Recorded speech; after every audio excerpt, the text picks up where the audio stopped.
Welcome, builders of the internet. My name is Jessa and I work as a quantity surveyor in the construction industry. There are many ways that you can categorise the types of work in construction, and one of these is by defining who actually requires these works to be done. In the UK, this can be simply split into private and public sector. So today I'll talk about what these sectors are, their differences, and my personal experience with them so far. As always, you can find my timestamps and sources in the description.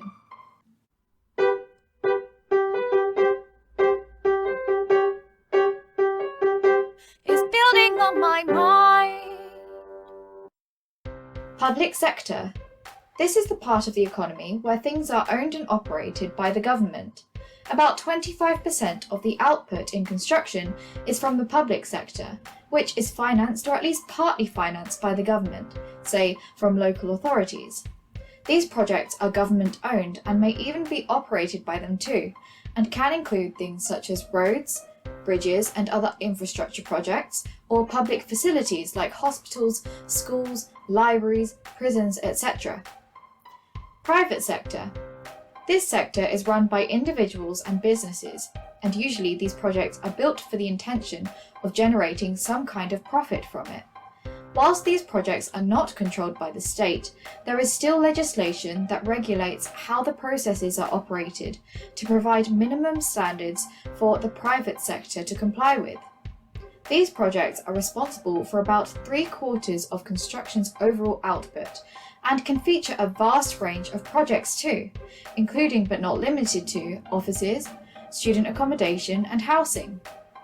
There is also the voluntary sector, which is run by charities and non-profit organisations, but I won't go into detail about that today. Public-private partnerships. There can be overlap between the private and public sector, namely with public-private partnerships, or PPP for short. These were first developed in the 90s, which encouraged private sector involvement with large-scale public projects. It was believed that the private sector companies could potentially be more efficient at providing certain types of services compared to public authorities. So if they got involved with projects, then it could be a better value use for taxpayers' money. One type of PPP is a concession contract, where a private sector company will provide something on behalf of a public authority, where the public will be responsible for paying for them. An example of this is toll roads, like the M6 toll road in the UK. Another type of PPP is institutional public-private partnerships with a joint venture alliance. A joint venture is where two or more separate entities will come together for a project, where everyone will share the risk and reward, and everyone will contribute resources such as land, funding, skills, equipment, and so on. In this case, the separate entities are 1, the public authority, and 2, a private company. This joint venture typically aims to provide a public service, such as a hospital.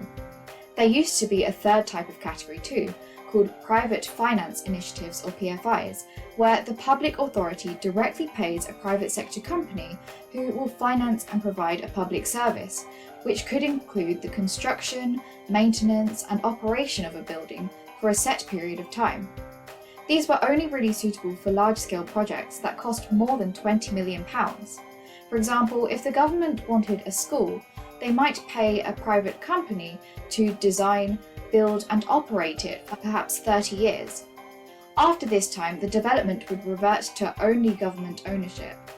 And after years of research and various reports, it was found that in practice, these sorts of projects are significantly more expensive long term. They're quite inflexible and pretty poor value for money. Therefore, in 2018, it was confirmed that no more of these sorts of projects would be signed by the government. Differences. Apart from the obvious funding differences between the public and private sector, the nature of these jobs can vary a lot too. Public sector jobs tend to have a lot more regulations to follow from, say, the local, regional or national authorities. These can even extend further from wider bodies such as the European Union or the World Trade Organization. Sometimes with public sector jobs, As well as the additional legislation to follow, there may need to be additional qualifications and requirements that builders will need to meet, such as being an approved contractor on a certain website, or they may need to meet the minimum threshold for quality. As there is usually a lot more vested interest and scrutiny on where money is being spent, there is a lot more transparency required in the public sector, so key information can be shared on what exactly they're doing and achieving, and all the expenditure has to be justified. Another difference is the motivations behind the projects. Typically, public sector companies will aim to build things with the intention of making some kind of monetary profit. However, the public sector can be a bit more complicated. There's often a requirement in public sector jobs for what kind of social value can be added to help give back to the community.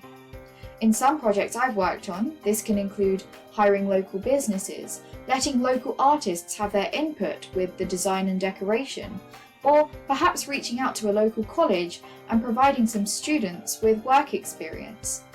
There could also be additional sustainability requirements too, which could mean that locally sourced materials need to be chosen to maximise the benefit. My experience. I've been in the industry for over 3 years so far, and I've worked on various projects in both sectors. So I'll talk about my personal experience so far with these kinds of projects from a quantity surveyor's perspective.